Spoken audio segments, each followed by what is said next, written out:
بہرحال خندق کے موقع پر صحیح بخاری میں حدیث ہے، نبی علیہ السلام نے جب وہ ابو سفیان اپنا لشکر لے کے واپس چلا گیا، آپ نے یہ پہلے ہی پریڈکشن فرما دی تھی کہ اے مسلمانوں، اب مشرکین عرب تم پر حملہ نہیں کریں گے، ان کی اب طاقت ٹوٹ گئی ہے، اب تم ان کے اوپر چڑھائی کرو گے۔ اور وہی ہوا۔ پھر آپ علیہ السلام نے یہ 5 ہجری میں غزوہ خندق ہوئی، 6 ہجری میں آپ علیہ السلام نے صحابہ، آپ کو اللہ تعالیٰ نے ایک خواب دکھایا، اس خواب کا ذکر بھی قرآن کے اندر موجود ہے اسی صورت میں۔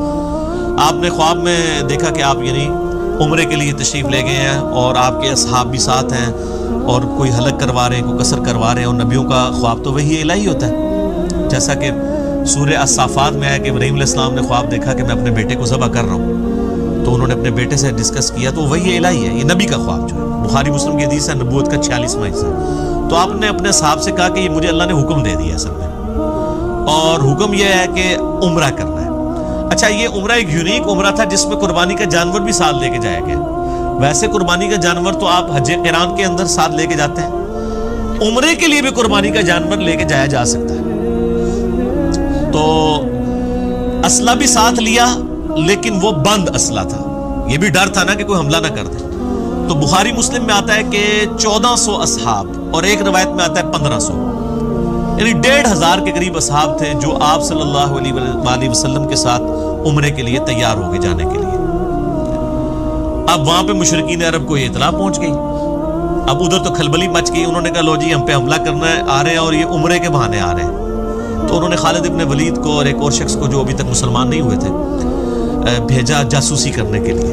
انہوں نے آ کے جب دیکھا کہ بھئی یہ تو مطلب اس ارادے سے نہیں آئے ہیں، اور کوشش بھی کی کچھ لوگوں کو یعنی چھیڑخانی کرنے کی کہ یہ ہمارے ساتھ لڑائی کرتے ہیں کہ نہیں۔ نبی علیہ السلام نے حکم فرمایا تھا کہ اگر وہ چھیڑخانی کرے بھی جواب نہیں دینا۔ ان کو خیر یقین ہو گیا، انہوں نے جا کے واپس رپورٹ کی کہ یہ تو اس لیے نہیں آ رہے ہیں۔ لیکن ابو سفیان اور باقی لوگوں نے کہا کہ نہیں یہ تو اس طرح تو ہم قریش مکے کے سردار ہیں، یہ کس طرح اس طرح آ سکتے ہیں، ہماری ناک کٹ جائے گی، ان کو روکو، نہیں آنے دینا۔ اب بیچ میں کچھ ایسے لوگ بھی شامل ہوئے جنہوں نے سمجھایا کہ بھئی تمہاری پوری دنیا کے اندر بے عزتی ہوگی، حرم تو سب کے لیے ہے، اور تم یہ حرم کی بنیاد کے اوپر ہی ساری یہ روٹی روزی تمہاری چل رہی ہے، باہر کے لوگ آتے ہیں، اور حرم جو ہے یہ ایک انٹرنیشنل سٹی ہے، سب لوگ ادھر آ سکتے ہیں حج عمرے کے لیے، تم کیسے اس کو روک سکتے ہو؟ تو بدنامی ہوگی۔ بہرحال خیر یہ سارے معاملات چلنا شروع ہوئے۔ یہ پوری ڈیٹیل آپ کو غزوہ احد، غزوہ جو صلح حدیبیہ کا چیپٹر ہے بخاری میں اور مسلم میں، یہ پوری ڈیٹیل آپ کو اس میں مل جائے گی۔ الٹیمیٹلی انہوں نے عروہ ابن مسعود کو، جو عبداللہ ابن مسعود کے بھائی تھے، وہ کافر تھے، ان کو جو ہے نا بھیجا نبی علیہ السلام کے پاس ڈسکشن کے لیے کہ آپ واپس چلے جائیں۔ اس نے آ کے نبی علیہ السلام کو بڑا یعنی ڈرایا اور دھمکایا، یعنی جا کے خیمے کے اندر کہ یہ تمہارے ساتھی جو ہیں تمہیں چھوڑ کے چلے جائیں گے، اور تم اس طرح نہ کرو، ہو سکتا ہے تمہیں مار دیں قریش مکہ، اور یہ وہ۔ اب اس ظالم کو کیا پتا تھا کہ یہ تو اللہ کے پیغمبر ہے؟ ٹھیک ہو گیا۔ اب اسی دوران صحیح بخاری کے الفاظ ہیں کہ جب یہ گفتگو کر رہا تھا تو حضرت ابو بکر صدیق رضی اللہ تعالیٰ عنہ پاس ہی بیٹھے ہوئے تھے۔ آپ کو بڑا سخت غصہ آیا، یعنی ایک شخص حضور کے منہ پہ آ کے یہ دھمکی دے رہا ہے کہ تجھے تیرے ساتھی چھوڑ جائیں گے جو تیرے لیے اتنی قربانیاں کر رہے ہیں، تو نے اپنی جان بچانی ہے تو واپس چلا جا۔ اب اتنی گستاخانہ جملہ کون شخص سن سکتا ہے؟ تو حضرت ابو بکر رضی اللہ تعالیٰ عنہ کو بڑا غصہ آیا، اور آپ نے اس کو وہاں پہ بڑے سخت الفاظ کہے، اور جس کو آج کل ہمارے علماء نے دلیل بنایا ہوا ہے گستاخانِ رسول کو گالیاں نکالنے کی، حالانکہ وہ اس طرح ہے ہی نہیں تھا۔ وہ تو انہوں نے وہ بات کی جو کہا، جو کرا کرتے تھے۔ تو چونکہ وہ اپنے بت لات اور منات کی شرمگاہوں کو چاٹتے تھے، یہ ان کی ایک عبادت کا تصور تھا۔ جس طرح ہمارے بھی پنجاب کے اندر ایک ایسا دربار ہے جہاں پہ یعنی لکڑی کے بنا کے شرمگاہیں لٹکائی ہوئی ہیں، اور لوگ وہاں پہ مطلب جاتے ہیں، چڑھاوے بھی چڑھاتے ہیں۔ تو حضرت ابو بکر کو اتنا غصہ آیا کہ تم نبی علیہ السلام سے اس طریقے سے گفتگو کر رہے ہو، تو انہوں نے کہا جاؤ تم لات اور منات کی شرمگاہیں چاٹو، جو تمہارا کام ہے۔ ٹھیک ہے، یہ آپ نے گالی نہیں دی تھی، جو وہ کرتے تھے وہی کہا تھا۔ گالی تو ہوتی ماں بہن کی کو گالی نکالتے ہیں، یا جس طریقے سے گالی نکالنے کا انداز ہے، اس کو گالی کہنا غلط ہے۔ جس طرح آج اگر کوئی قبر کی مٹی چاٹتا ہے اور ہم اس کو کوئی قرآن و حدیث سے بات سمجھاتے ہیں اور وہ بات ماننے کے لیے تیار نہیں ہوتا، تو ہم کہیں گے جا تو فلاں قبر دی مٹی جا کے چاٹ، تو یہ کہے گا مجھے گالی دے دی ہے۔ وہ تو چاٹتے ہیں نا سر، تو گالی تو نہ ہوئی، جو کرتے تھے وہ۔ خیر میرا یوٹیوب پہ ایک کلپ بھی ہے، گستاخوں کو گالیاں دینا کیا ثواب کا کام ہے، تو اس میں میں نے ان کے سارے دلائل ذکر کیے ہیں قرآن و حدیث میں جو وہ پیش کرتے ہیں۔ پھر حضرت مغیرہ ابن شعبہ رضی اللہ تعالیٰ عنہ بھی پاس کھڑے ہوئے تھے، اور وہ تھوڑی تھوڑی دیر بعد، بخاری کے الفاظ ہے کہ اس کی عادت تھی وہ حضور کی داڑھی کی طرف نہ ہاتھ بڑھاتا تھا بات کرنے میں نا، اس کا ایک بعض لوگوں کا ایک عادت ہوتی ہے نا، تو یہاں پہ بھی بعض لوگ جو ہیں وہ کسی کو منانے کے لیے اس کی داڑھی کو ہاتھ، تھوڑی کو ہاتھ لگاتے ہیں. تو جب وہ داڑھی کو ہاتھ لگاتا تو حضرت مغیرہ ابن شعبہ جو ہے نا وہ اپنی تلوار کا جو دستہ ہے نا بیک سائڈ کے اوپر، وہ اس کے ہاتھ پہ یوں مارتے کہ پیچھے کر گستاخ، اپنے ناپاک ہاتھوں کو نبی علیہ السلام کی داڑھی سے پیچھے کر. اچھا، تو اسی میں آتا ہے کہ جب حضرت ابوبکر نے اسے کہا تو اس نے کہا ابوبکر میں تجھے جواب دے سکتا ہوں اس بات کا، لیکن تیرا میرے اوپر احسان ہے، میں اپنی زبان بند کرتا ہوں. لیکن حضرت مغیرہ ابن شعبہ کے بارے میں جب بات ہوئی تو اس نے پھر کہا کہ بھی اس کو پھر انہوں نے، یعنی اس نے جواب دیا اور ان کی کوئی پرانی غلطی ذکر کر دی کہ انہوں نے وہ کہیں پہ چوری کی تھی، کوئی ڈاکہ مارا تھا اور مال لوٹ کے لے آئے تھے، اس کے بعد وہ مسلمان ہو گئے تھے. تو حالانکہ نبی علیہ السلام کے پاس جب آئے تو آپ نے کہا کہ تیرا اسلام قبول ہے لیکن یہ مال میرے پاس نہیں، تو نے جمع کرانا، مال تو جو ہے نا وہ جس کا ہے اس کو دے. تو اس کی طرف اس نے اشارہ کیا کہ اس وقت میں نے تجھے پناہ دی تھی نا جب تو نے لوگوں کا مال اس طرح ہڑپ کیا تھا. تو یہ مغیرہ ابن شعبہ رضی اللہ تعالیٰ عنہ کو اس نے جواب دیا. اچھا جی، پھر اسی دوران نبی علیہ السلام خیمے سے باہر تشریف لے کے آئے. اب صحابہ کرام یہ چاہتے تھے کہ ان کو ذرا دکھائیں کہ ہم کتنے جانثار ہیں. تو نماز کا ٹائم ہو گیا، نبی علیہ السلام نے وضو کے لیے پانی منگوایا. اب وہ جو تھا نا عروہ ابن مسعود، وہ وہیں پہ موجود تھا جو کافروں کی طرف سے ایلچی بن کے آیا ہوا تھا. یہ بخاری میں پوری حدیث ہے ڈیٹیل کے ساتھ، کتاب الشروط چیپٹر کے اندر. اب نبی علیہ السلام وضو کر رہے ہیں تو صحابہ کرام نیچے ہاتھ لے کے کھڑے ہو گئے، آپ کے وضو کا پانی نہیں نیچے گرنے دے رہے. حتیٰ کہ آپ علیہ السلام نے تھوک پھینکی تو ایک صحابی نے وہ بھی اپنے ہاتھوں پہ لے کے اپنے جسم پہ ملی، اور کسی کو نہیں جب پانی وہ ملتا تھا، ظاہر آپ کتنے لوگ سائڈ پہ، اب 1400 صحاب ہیں، تو جس کا ہاتھ گیلا ہو جاتا تھا حضور کے وہ پانی گرنے کی وجہ سے وہ اس سے اپنا ہاتھ مل کے اپنے جسم پہ مل لیتا تھا. اب یہ وہ منظر جو ہے نا عروہ ابن مسعود جو ہے نا وہ ڈائریکٹ تو نہیں دیکھ رہا تھا، وہ شرمندگی اس کو محسوس ہو رہی تھی کیونکہ ابھی تو وہ حضور کو کیا کہا تھا کہ یہ تو تجھے چھوڑ کے چلے جائیں گے. تو وہ حدیث کے الفاظ ہیں، وہ بعد میں مسلمان ہو گئے، پھر انہوں نے خود ہی روایت کی حدیث عروہ ابن مسعود نے. حتیٰ کہ بخاری مسلم میں حدیث ہے کہ حضرت عیسیٰ ابن مریم کو کسی نے دیکھنا ہے تو عروہ ابن مسعود کو دیکھ لیں، ان کی عام شکل ہے، میں نے ان کو شب معراج دیکھا ہے، گھنگھرے والے بالوں والے. تو یعنی وہ بڑے خوبصورت تھے، اسلام لانے سے پہلے بھی خوبصورت تھے. خوبصورتی کا تعلق جو ہے وہ عشق رسول سے یا اسلام لانے یا نہ لانے سے نہیں ہوتا. وہ اللہ تعالیٰ نے کسی کو خوبصورت بنا دیا. تو وہ ابو لہب اتنا خوبصورت تھا. خوبصورتی کوئی کرائٹیریا نہیں کسی کے نیک ہونے، جنتی ہونے یا دوستی ہونے کا. بعد میں کوئی یہ تو نہیں اسلام لانے کے بعد ان کی شکل حضرت عیسیٰ والی بن گئی تھی، پہلے کی تھی. تو وہ اللہ کے علم میں تو تھا کہ انہوں نے اسلام قبول کرنا ہے. تو وہ نا اب ڈائریکٹ تو نہیں دیکھتا تھا، تو وہ یوں کر کے کنکھیوں سے دیکھتا تھا کہ یہ کیا کر رہے ہیں. ڈائریکٹ دیکھنے میں وہ اپنی ایک تذلیل محسوس کر رہا تھا. خیر یہ منظر اب دیکھا نا اس نے تو جناب وہ واپس گیا. اس نے کہا ابو سفیان کو کہ بھائی جی چپ کر کے بوری بستر چکو تو واپس جاؤ، کیونکہ اس میں الفاظ ہیں بخاری کے. اس نے کہا کہ میں بڑے بڑے بادشاہوں کے دربار میں گیا ہوں، میں کیسر و کسرا رومن امپائر کے ہیڈ اور پرشین امپائر کے ہیڈ کے درباروں میں بھی گیا ہوں، میں نجاشی کے دربار میں بھی گیا ہوں. میں نے کسی بھی بادشاہ کی رعایا کو یہ تعظیم کرتے ہوئے نہیں دیکھا اپنے سردار کی جو محمد صلی اللہ علیہ وآلہ وسلم کے اصحاب کرتے ہیں. پھر اس نے آگے بیان کیا، اس نے کہا اللہ کی قسم جب وہ وضو کرتے ہیں وہ ان کا پانی نہیں نیچے گرنے دیتے، ان کا تھوک مبارک نہیں نیچے گرنے دیتے. اور اللہ کی قسم میں نے دیکھا کہ جب نبی علیہ السلام گفتگو کرتے ہیں تو وہ اس طریقے سے خاموش ہو جاتے ہیں گویا کہ ان کے سروں پر پرندے بیٹھے ہوئے ہیں، اور آپ کی بس زبان مبارک سے بات نکلنے کی دیر ہوتی ہے تو جھپٹ پڑتے ہیں وہ، اور وضو کا پانی لینے کے لیے وہ اس طرح کی دو کرتے ہیں گویا آپس میں لڑ پڑیں گے. تو انہوں نے کہا یہ اس بندے کو آپ لائٹ نہ لیں تو چپ کر کے ان کے ساتھ معاہدہ کر لیں. اب یہ ان کے لیے بہت بڑی تذلیل تھی کہ معاہدہ کر لیں. معاہدے کا تو مطلب یہ ہے کہ انہوں نے مسلمانوں کو پاور کے طور پہ تسلیم کر لیا. ابھی تک تو وہ 3 دفعہ تو مارنے کے لیے آئے نا، بدر میں، احد میں اور خندق میں. اب وہ پاور تسلیم کریں گے تو تبھی معاہدہ کریں گے. سہیل ابن عمر کو بھیجا، وہ بھی بعد میں صحابی بن گئے. ان کا بیٹا تھا ابو جندل اور دوسرا بیٹا تھا عبداللہ. سر یہ آپ نے سب کچھ دیکھنا تو عمر سیریز دیکھے.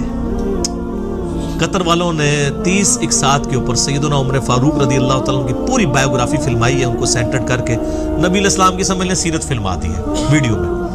تو اس میں یہ ساری کی ساری انہوں نے مناظر جو ہے نا جو کریٹیکل ہیں وہ سارے فلمائے ہوئے.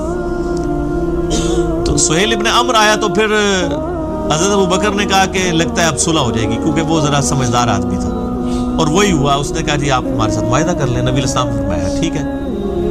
تو کاغذ قلم یعنی اس وقت جو چمڑا تھا اور قلم منگوائی گئی. بخاری شریف میں الفاظ موجود ہیں. نبی علیہ السلام نے یعنی اس میں لکھی ہوئی تھی بسم اللہ الرحمن الرحیم، تو اس نے پہلا اعتراض ہی بسم اللہ کے اوپر کر دیا، کیونکہ مشرکین عرب اللہ تعالیٰ کے لیے رحمان اور رحیم کے لفظ کو نہیں مانتے تھے. اسی لیے وہ سورۃ الکہف میں آتا ہے نا، سورہ بنی اسرائیل میں، کہ اللہ کو اللہ کہہ کے پکارو یا رحمان کہہ کے، یہ سب اچھے نام اللہ ہی کے ہیں. وہ اللہ نے اصل میں انکارات کیا تھا. اس نے کہا جی یہ بسم اللہ کو نہیں، ہم آپ بِاسْمِكَ اللہم لکھیں. نبی علیہ السلام نے فرمایا ٹھیک ہے جی، کاٹ کے بِاسْمِكَ اللہم لکھ دیتے ہیں. اللہ گالتے ہوئی سی. اچھا پھر اس میں لکھا گیا یہ جو ہے وہ محمد رسول اللہ صلی اللہ علیہ وآلہ وسلم اور مشرکین عرب کے درمیان معاہدہ ہے. اس نے کہا جی ہم تو آپ کو اللہ کا رسول مانتے ہی نہیں ہیں، اگر رسول مانتے ہوتے تو آپ کے ساتھ لڑائی کرتے ہم، تو آپ اس کو محمد ابن عبداللہ کرتے ہیں. سیدنا علی جو کہ آپ کے کاتب تھے، تو نبی علیہ السلام نے سیدنا علی سے کہا کہ یہ تم نہ کاٹ کے نا تو محمد ابن عبداللہ کرتے. تو سیدنا علی نے قلم پھینک دی، کہا یا رسول اللہ میں تو آپ کا نام نہیں کاٹ سکتا. یہ نہیں محبت فرماتے، یعنی فرتے محبت میں تھا. نبی علیہ السلام نے بھی اس کو برا نہیں بنایا. آپ نے فرمایا اچھا یہ قلم مجھے دو، مجھے بتاؤ کہاں لکھا ہوا ہے. تو بتایا گیا یہ لکھا ہے. تو آپ نے اپنے مبارک ہاتھوں سے ایسے لکیر پھیری، اور بخاری کے الفاظ ہیں، اس میں میرا کلپ بھی ہے، نبی علیہ السلام کی ہینڈ رائٹنگ، کہ آپ علیہ السلام نے اپنے ہاتھوں سے محمد بن عبداللہ لکھا. چونکہ آپ لکھنا پڑھنا تو جانتے نہیں تھے، یہ آپ کا معجزہ تھا.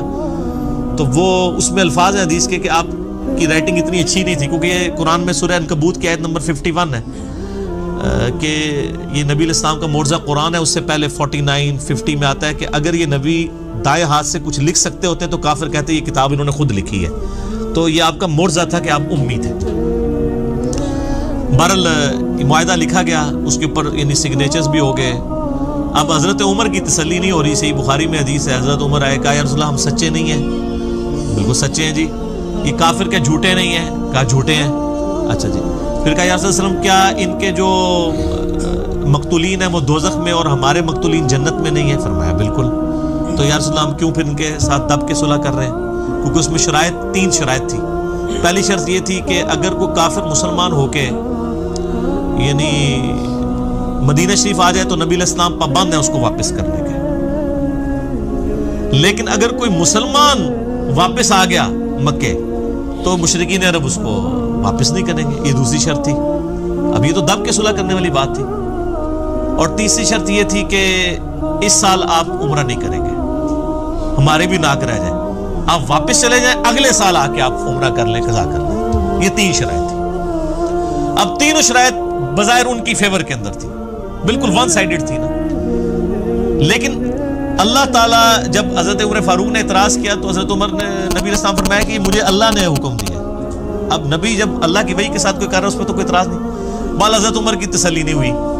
آپ اس سے خاموشی سے نکل کے جا کے حضرت ابوبکر صدیق رضی اللہ تعالیٰ سے جا کے کہا کہ یہ دیکھیں یہ صلح کر لی. تو حضرت ابوبکر نے پھر حضرت عمر کو ڈانٹا اور کہا کہ وہ اللہ کے رسول ہیں. اور حضرت عمر کہتے ہیں مجھے پوری زندگی میں نے بڑا صدقہ اور خیرات کیا ہے، اس دن مجھ سے نبی علیہ السلام کے ساتھ مس بیہیو جو کیا. حالانکہ اس میں مس بیہیو کوئی بھی نہیں تھا، لیکن ظاہر ہے کہ وہ جو شریف انسان ہوتا ہے وہ تو سمجھتا ہے کہ نبی کا مرتبہ کیا ہے، وہاں تو آپ آواز بھی اونچی کریں تو اعمال کارز ہو جائیں گے. بہرحال یہ 3 شرائط طے پا گئی. اب یہ بالکل ون سائیڈڈ شرائط تھی. نبی علیہ السلام نے قبول کر لیا. اب بخاری کے الفاظ ہیں، آپ علیہ السلام خیمے سے باہر نکلے اور آپ نے معاہدہ کہا کہ یہ ہو گیا ہے، تو اب اس طرح کرو کہ سب لوگ جو ہے نا یہیں پہ قربانیاں اپنی قربان کر دو. ویسے تو قربانی قربان کرنے کے بعد حلق کروانا ہوتا ہے، قربانی ادھر ہی کرو، حرم تک جانے کی ضرورت نہیں، یہیں کر کے اپنا حلق کروا دو، یعنی بال منڈوا دو، اور ساتھ ہی جو ہے وہ احرام بھی کھول دو. تو کوئی صحابی بھی نہیں اٹھا اس کے لیے. دوسری دفعہ کا، تیسری دفعہ کا، یہ پہلا اور آخری موقع تھا کہ نبی علیہ السلام نے 3 دفعہ صحابہ کو حکم دیا اور کوئی بھی ماننے کے لیے تیار نہیں ہوا. یعنی وہ سارے ناراض تھے اس صلح کے اوپر. اب نبی علیہ السلام کی ایک مبارک عادت تھی کہ آپ ہر سفر میں اپنی کوئی نہ کوئی بیوی ساتھ رکھا کرتے تھے. قرآن اندازی کرتے تھے، بخاری میں آتا ہے ایک بیوی کو ساتھ لے جاتے تھے. اس سفر میں حضرت ام سلمہ آپ کے ساتھ تھی. وہ خیمے میں بیٹھی ہوئی تھی. یہ سب سٹوری نہیں میں پڑھ رہا, یہ میں جتنا کچھ بیان کر رہا ہوں یہ بخاری مسلم میں موجود ہے. ٹھیک ہے جی. تو ام سلمہ کے پاس آئے اور کہا کہ یہ تو میری بات ہی نہیں کسی نے مانی, میں نے 3 دفعہ اناؤنسمنٹ کی ہے. تو ام سلمہ نے پھر بڑا زبردست مشورہ دیا. انہوں نے کہا کہ آپ ان کو چھوڑ دیں, آپ سب سے پہلے اپنی قربانی خود قربان کریں, اپنا حلق کروائیں اور احرام کھول دیں. نبی علیہ السلام باہر نکلے, اپنی قربانی کو قربان کیا, حجام کو بلوایا, سر حلق کروا دیا, احرام کھول دیا. اب باقیوں نے جب تمام صحابہ نے دیکھا حضور نے کیا ہے, پہلے ایک اٹھا, پھر دوسرا, پھر تیسرا, کرتے کرتے سب کے سب نے, یعنی اب پیچھے کوئی راہ نہیں. این ممکن ہے کہ صاحب یہ سوچ رہے ہوں کہ کوئی شاید کوئی نیا حکم نازل ہو جائے تو شاید کوئی نہ کوئی ہمیں اجازت مل جائے, کیونکہ صحابہ تو چاہ رہے تھے کہ ہم ان کے ساتھ لڑائی کریں گے اور یہ معاملہ کریں گے. اس دوران ایک اہم واقعہ ہوا جو بخاری مسلم دونوں میں موجود ہے کہ حضرت عثمان غنی رضی اللہ تعالیٰ عنہ کو نبی علیہ السلام نے اپنا سفیر بنا کے مشرکین عرب کے پاس ڈسکشن کے لیے بھیجا. انہوں نے ان کو وہاں پہ قید کر لیا, یعنی محصور کر لیا, واپس نہیں آنے دیا. ان کو بلکہ آفر کی کہ تم عمرہ کر لو, چونکہ وہ حضرت عثمان بھی بنو امیہ سے تھے, ابو سفیان بھی بنو امیہ سے تھا. نبی علیہ السلام نے بڑی سمجھداری کی کہ ان کے خاندان کا ایک بندہ بھیجا. یہ خطرہ تھا کسی اور کو بھیجتے وہ قتل ہی نہ کر دیں, لیکن خاندان والوں کا خیال کرتے تھے, کیونکہ قبائلی سسٹم بڑا سٹرانگ تھا نا, وہ 7 لوگ کھڑے ہو جاتے تھے امیت میں. تو حضرت عثمان رضی اللہ تعالیٰ عنہ کو انہوں نے قتل تو نہیں کیا, لیکن وہاں پہ معصور کر لیا اور کہا کہ بھی تم کرنا چاہ رہے ہو تو کر لو. انہوں نے کہا میں نبی علیہ السلام کے بغیر عمرہ نہیں کروں گا, عمرے کو میں نے کیا کرنا ہے, نبی علیہ السلام ہی ہمارے ساتھ نہیں ہے. تو لیکن پیچھے یہ خبر مشہور ہوگی مسلمانوں میں کہ حضرت عثمان کو شہید کر دیا گیا. اب چونکہ علم غیب والا تو معاملہ بعد میں شروع ہوا ہے, اس زمانے میں تو کوئی نہیں ہوتا تھا. نبی علیہ السلام تک بھی خبر پہنچی, اللہ نے چونکہ وحی سے نہیں بتایا, اب حضور کو بھی یہ بات نہیں پتا تھی. آپ نے ایک درخت کے نیچے صحابہ کرام کو جمع کیا اور موت کے اوپر بیعت لی پہلی دفعہ کہ مر جائیں گے, یہاں سے نہیں جائیں گے جب تک کہ عثمان کے قتل کا بدلہ نہ لے لیں. تو بیعت والا یعنی یہ معاملہ ہوا. خیر اللہ کا کرنا ہوا. حضرت عثمان غنی پھر اس دوران ان کو جب پتہ چلا وہ ڈر گئے, انہوں نے حضرت عثمان کو واپس بھیج دیا. لیکن یہ اصحاب شجرہ کے بارے میں صحیح مسلم میں حدیث ہے کہ جن لوگوں نے اس درخت کے نیچے نبی علیہ السلام کی بیعت کی ہے ان کو آگ نہیں چھوئے گی. اور قرآن پاک میں بھی اللہ تعالیٰ نے اسپیسیفکلی یہ جو اس میں آیات نازل ہوئی ہیں نا, رضی اللہ عنہم ورضوا عنہ اور محمد رسول اللہ والذین معہ اشداء علی الکفار, یہ اسپیسیفکلی صلح حدیبیہ کے صحابہ کے بارے میں جو واقعی جانثار تھے. ہم بعد میں اجتہاداً سب پہ لگا لیتے ہیں, لیکن اسپیسیفکلی یہ آیات ان لوگوں کے لیے نازل ہوئی ہے. تو حضرت عثمان غنی رضی اللہ تعالیٰ عنہ کی طرف سے نبی علیہ السلام نے اپنا ہاتھ بلند کیا. آپ نے فرمایا یہ میرا ہاتھ ہے اور یہ عثمان کا ہاتھ ہے, میں اس کی بھی بیعت یعنی لیتا ہوں. اور قرآن میں اس بیعت کو یعنی ایسی بیعت کہا گیا کہ اللہ تعالیٰ نے فرمایا کہ یہ بیعت جب کی جا رہی تھی تو تمہارے ہاتھوں پر اللہ کا ہاتھ تھا, یعنی نبی علیہ السلام on the behalf of God بیعت لے رہے تھے. جو سورہ توبہ میں آتا ہے اللہ تعالیٰ نے مومنین کی جانیں جو ہیں وہ اور ان کی مال جنت کے بدلے میں خرید لی ہیں, تو مومن اس بیعت کے اوپر خوشیاں منائیں. بیعت کہتے ہیں, بے اردو میں لفظ استعمال ہوتا ہے نا, با یا عین, بیچنے کو. تو مومنین نے اپنے آپ کو بیچ دیا اللہ کے سامنے, اپنے مال کو اور اپنی جان کو جنت کے بس. تو یہ جو پیری مریدی والی بیعت ہے نا, یہ آپ جا کے لوگوں کے سامنے اپنے آپ کو بیچ دیتے ہیں, پھر واقعی وہ تو خرید ہی لیندے نے جو کچھ کرتے ہیں نا تواڈے نال, کرتے صحیح نے ویسے. تو بیعت کریں اللہ اور اس کے رسول کی عز و جل و صلی اللہ علیہ وآلہ وسلم. تو حضرت عثمان یعنی اس دن معزز تھے, اللہ تعالیٰ نے یعنی ان کو یہ مرتبہ دیا, کرنا ضروری ہے. اچھا معاہدہ لکھا گیا تو اب سہیل ابن عمر کا بیٹا تھا ابو جندل, وہ مسلمان ہو چکا ہوا تھا. جو معاہدہ لکھنے ہے اس کا بیٹا مسلمان, اسی دوران وہ وہاں پہ آ گیا, بیڑیوں میں جکڑے ہوئے تھے, وہ بھاگ کے آ گئے. تو ابو جندل کی حالت دیکھی مسلمانوں کو ترس آ گیا. تو سہیل ابن عمر سے نبی علیہ السلام نے کہا کہ ابو جندل کو تو میرے پاس رہنے دو. اس نے کہا نہیں جی معاہدہ لکھا جا چکا ہے. آپ نے بڑی کوشش کی, فرمایا کو فدیہ لے لو, کچھ کر لو, اس کو نہ لے کے جاؤ. کیونکہ ابو جندل بھی چیخ رہے تھے کہ میرے ساتھ ظلم ہوتا ہے, زیادتی ہوتی ہے. الٹیمیٹلی جب سہیل نہیں مانا جا رہا, وہ باپ بھی تھا, تو نبی علیہ السلام نے پھر کہا کہ ٹھیک ہے ابو جندل صبر کرو, اللہ تعالیٰ کوئی نہ کوئی تمہارے لیے راستہ نکالے گا. چونکہ اب معاہدہ ہم لکھ چکے ہیں کہ کوئی مسلمانوں میں سے, یہ ایک ہی بندہ تھا جو آیا تھا, ٹھیک ہے نا, جو واپس کرنا پڑ گیا اسی موقع کے اوپر. اب سہیل ابن عمر واپس لے گیا اور بڑا خوش ہوا, کہتا دیکھنا پھر اسی کیسی شرط میں رکھی کہ نہ میں سیاح ہوا, یہی نہیں پتا یہی شرط گاٹے فٹ ہونی سی, یہی گلے فٹ ہونی تھی یہی شرط. تو اس وقت پھر ابو جندل نے سہیل ابن عمر سے کہا کہ تو کیا سمجھتا ہے کہ اس شرط سے تمہیں فائدہ ہوگا؟ بتاؤ آج تک جتنے مسلمان ہوئے ہیں کبھی مدینے سے مکے کو واپس آیا حضور کو چھوڑ کے؟ کوئی ایک بھی مرتد ہوا ہے؟ اس نے کہا نہیں. تو ان کا تو اس سے حضور کو کیا فرق پڑے گا, ادھر سے تو کوئی نہیں آنا. اگر تم کہتے ہو کہ یہاں سے لوگ وہاں جانا چھوڑ دیں گے تو کیا وہ اسلام قبول کرنا چھوڑ دیں گے؟ وہ یہاں پر ہی رہیں گے لیکن اسلام تو قبول کر لیں گے. تو نبی علیہ السلام تو ون ون سچویشن میں, اور وہی ہوا. وہ صحیح بخاری میں آتا ہے, ایک اور صحابی تھے ابو بصیر رضی اللہ تعالیٰ, وہ بھاگ کے مسلمان ہو کے مدینہ شریف آ گئے. پیچھے ہی مشرکین عرب بھی آ گئے اور کہا یا رسول اللہ اپنا وعدہ پورا کریں. تو نبی علیہ السلام نے پھر ابو بصیر سے کہا کہ خدا کر کے معاہدہ ہوا ہے, تو اب معاہدے کو نہ توڑ, تو تم واپس نہ ان کے ساتھ چلا جا. تو نبی علیہ السلام نے ان کو واپس بھیج دیا. اب راستے میں کیا ہوا کہ وہ 2 بندے تھے, یہ اکیلا تھا, اور ان بندوں میں سے صحیح بخاری میں آتا ہے ایک بندے کے پاس بڑی خوبصورت سی تلوار تھی.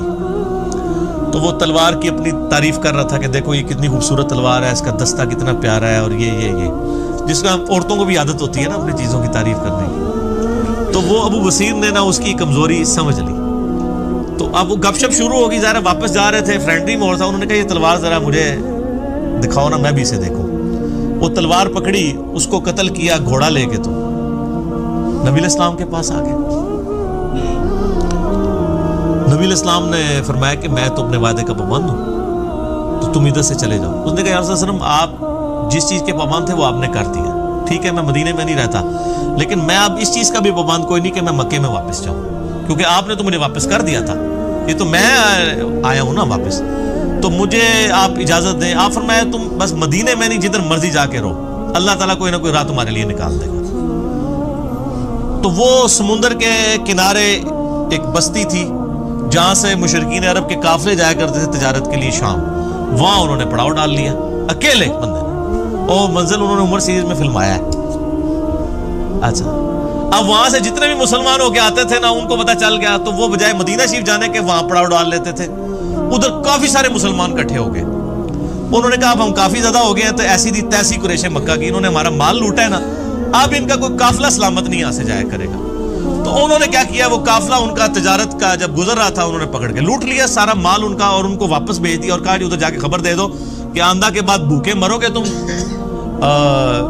اب تمہارا کوئی قافلہ ادھر محفوظ نہیں ہے. وہاں پھر انہوں نے میٹنگ کی آپس میں کہ یار کیا کریں, یا تو ہم کوئی لشکر کشی کریں ان کے اوپر, لیکن لشکر کشی کیسے کریں, وہ تو خانہ بدوش تھے, کبھی کہیں پڑاؤ ڈالتے تھے کبھی کہیں پڑاؤ ڈالتے تھے. تو الٹیمیٹلی یہی ڈیسائیڈ ہوا, سہیل ابن عمر کو بلایا گیا کہ تو بڑا سیاڑا پڑھنا سے نا, تو مہربانی کر جا کے نبی علیہ السلام کو ریکویسٹ کر کے یہ شرط ختم کر دیں, اور جو لوگ مسلمان ہو رہے ہیں نا, اللہ کا واسطہ جو انہوں اپنے کول ہی رکھو, ساڈے تو جان چھڑاؤ, کم از کم آپ کے پاس رہیں گے, کم از کم ہمارے قافلے تو نہیں لوٹیں گے نا, کسی چیز کے پابند تو ہوں گے. پھر وہ واپس آئے اور انہوں نے آ کے ریکویسٹ کی, اور نبی علیہ السلام کی شرافت تھی, آپ نے قبول کر لی. آپ فرمایا چلو ٹھیک ہے. پھر ان کی یہ جان چھوٹی. بر وہ صحابی جو تھے ابو بصیر, حضرت عمار ابن یاسر کو نبی علیہ السلام نے بھیجا کہ جا کے ان کو پیغام دو. تو وہ حالت نزع میں تھے اس وقت, یعنی وہ بیمار ہو گئے وہ عرب میں. تو بہرحال وہ نزع کے عالم میں تھے. عمار ابن یاسر آئے, انہوں نے خوشخبری دی, ان کی قبر پھر وہیں پہ بنی ہے.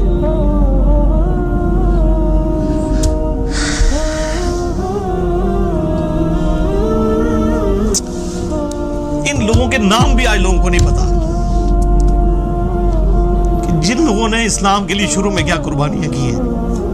ابو بصیر رضی اللہ تعالیٰ,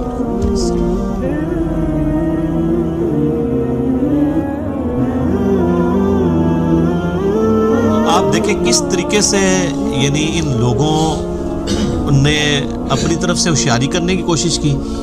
اچھا جب یہ سب کچھ ہوا, پھر حضرت عمر آئے حضرت ابو بکر کے پاس اور کہا کہ آپ نے سچ کہا تھا, یہ اللہ کے رسول ہے صلی اللہ علیہ وسلم. یعنی میرا وہ ویژن نہیں تھا کہ ہم دب کے صلح کر رہے ہیں, اور یہ صلح جو ہے وہ مسلمانوں کے لیے فتح کی نوید ثابت ہونا.